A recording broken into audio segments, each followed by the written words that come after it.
The Sabah election was in the headlines today, with Rafizi Ramli criticizing PKR's strategy. Meanwhile, Upko has commented on the Attorney General's Chamber's statement that the government will not appeal the court's ruling affirming Sabah's entitlement to a 40% share of federal revenue collected from the state. Stay tuned for this and more on KiniNews. Former PKR Deputy President Rafizi Ramli has hit out at his party over their strategy for the upcoming Sabah election. This came after PKR revealed its candidates for the polls, which he said included some known for their party-hopping antics. In a video on Facebook, Rafizi said that it seemed like PKR hadn't learned from their loss in the 2021 Malacca state election. Strategi parti mestilah tepat dengan kehendak rakyat. PKR tampil di persada politik negara dengan janji untuk membawa politik baru dan membuang budaya lama yang menjadikan mandat rakyat itu sebagai percaturan untuk tawar-menawar. PKR pernah ada pengalaman masuk pilihan raya dengan menampilkan bekas-bekas wakil rakyat yang melompat parti, iaitu semasa pilihan raya negeri Malacca yang lepas. Keputusannya tidak baik. PKR kalah semua kerusi walaupun dalam PRU 2018 PKR mencatatkan kemenangan terbesar dalam sejarahnya di Malacca. According to Rafizi, out of the 10 candidates reviewed by PKR, 4 are parachute candidates who either joined PKR only recently or hop from another party. Rafizi named the 4 as former senior federal officer Ruji Ubi, Sabah Governor Musa Aman's son Yamani Hafiz, Jamawi Jafar, and George Hill. He said while he could understand why PKR chose Ruji, a high-profile individual who can add value to the party, its decision to field the 3 others could backfire. The government will not appeal against the Kota Kinabalu High Court's ruling affirming Sabah's entitlement to a 40% share of federal revenue collected from the state. In a statement last night, the Attorney General's Chambers said the federal government respects the constitutional principle of the special grant under Article 112C of the Federal Constitution. It added that the government has agreed to immediately proceed with negotiations with the Sabah state government.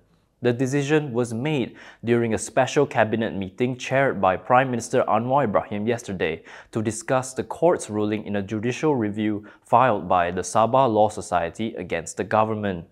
At the same meeting, the AGC said it also provided advice and views to the cabinet on several defects in the court's judgment. This includes allegations that the federal and Sabah governments had abused their powers and breached constitutional obligations said to have involved both governments since 1974. The AGC said the grounds of judgment also stated that the review conducted after 2021 was unlawful, irrational, and disproportionate.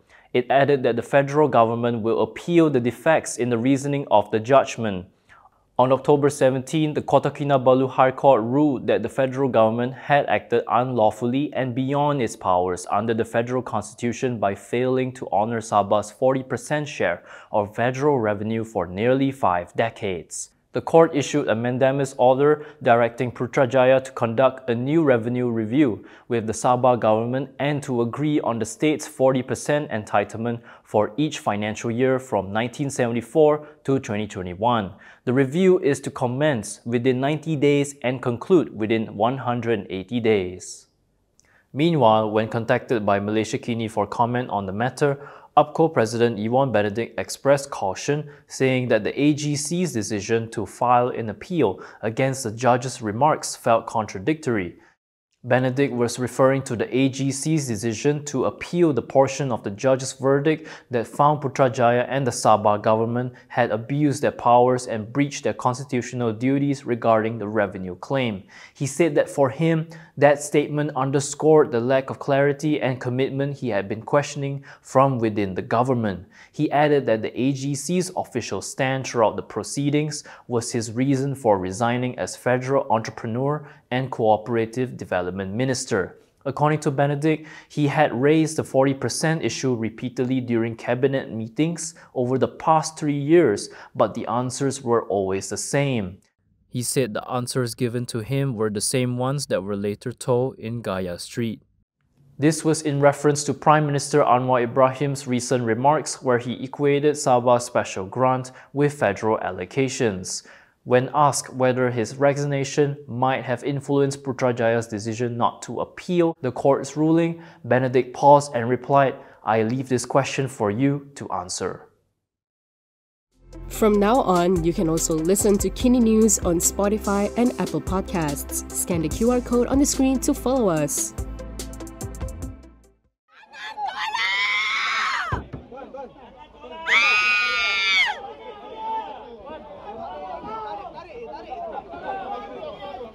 Tensions ran high this afternoon at Kampong Jalan Papan in Pandamaran as residents and activists blocked developers from demolishing homes that were still occupied.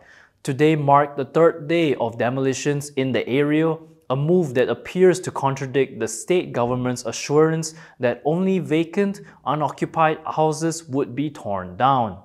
Checks in the area as of noon found that 4 houses, including 2 that were still occupied, had been demolished. Meanwhile, an activist who wished to be identified only as Yo claimed that several officers had used force. She told Malaysia Kini that she will be filing a police report over the incident. When asked for comments on the demolition, Pandamaran Assembly person Leong Tak Chi expressed regret over the developer's decision to proceed with it.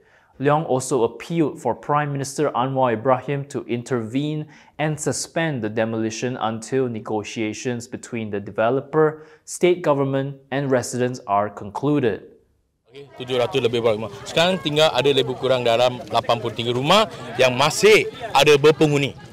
Okey, dan kita kena minta jasa baik daripada pemaju. I tahu dia dapat perintah mahkamah. Dia ada kuasa, I tahu. Tapi kita minta jasa baik dapat mempertimbangkan supaya dia bagi masa dan pampasan yang sewajarnya. Mereka ni dalam senarai nama ni dia ada 181 dan 30 nama yang layak untuk dapat pampasan. Dia tak nak duit, dia nak rumah. Rumah dengan harga berpatutan. Itu je. Jadi kita minta pemaju tu bertimbang rasa, berperiksa bagi mereka selesai masalah. Mereka akan keluar selepas pampasan ada, mereka rela keluar. Dia akan keluar dengan aman. Kita yang nak adalah aman. Home Minister Saifuddin Nasution Ismail has stated that the capability of the Royal Malaysia Police (RMP) in managing security for high-profile international events has been recognized as being on par with leading global security agencies. He said this includes those in the United States. According to Saifuddin, this was demonstrated during the recent ASEAN summit, where the RMP displayed exceptional efficiency and professionalism in handling the presence of high-risk leaders, including US President Donald Trump. In an interview with Bernama, he said that in the context of receiving President Trump, who was categorized as part of a high-risk delegation, the cooperation between the RMP and the US advance team was very close and effective. He added that the United States placed its trust in Malaysia, and although it has its own standard security procedures, the RMP remained the final authority in deciding all security aspects. Saifuddin said that President Trump himself commended the Malaysian security arrangements, expressing that he felt safe and at ease throughout his stay in Malaysia. He added that the successful organization of the summit further strengthened Malaysia's international reputation as a capable host of large-scale events that demand top-tier security management. Meanwhile, Nur Hayati Arifin, the wife of missing activist Amri Chamat, has questioned what Saifuddin has been doing for the past 3 years. This comes after Saifuddin said on Monday that he is waiting for a detailed briefing from the police on the disappearances of Amri and Pastor Raymond Koh, while instructing them to reopen investigations. In a statement yesterday, Nur Hayati pointed out that the Special Task Force on the case submitted its report to the Home Ministry back in 2020. She questioned whether the Home Minister had even read the Task Force's report. The 2020 report parts of which were later made public through court testimony in 2024, had concluded that rogue police officers may have abducted Kaur and Amri. Nur Hayati also recalled that Saifuddin himself said in June 2023 that he was bringing the report to the higher-ups to deliberate on whether to make it public.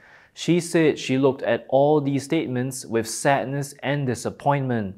She is sad because after 9 years, her family still doesn't know what happened to Amri, and disappointed because the government has consistently failed to give any form of justice. Nur Hayati added that she is also puzzled as the Home Ministry especially has taken steps to ensure there is no transparency in the probe, including restricting the Special Task Force report from being released to the public. She urged Saifuddin not to give excuses that he was not aware of this issue until now, and said her advice is not to be too eager to make statements before addressing serious issues that affect the integrity and reputation of the police. And that is all from me today. For more stories, you can go to KiniTV.com. You can also follow us on Instagram, X, YouTube, and Facebook for the latest news updates. I'm John. Thanks for watching.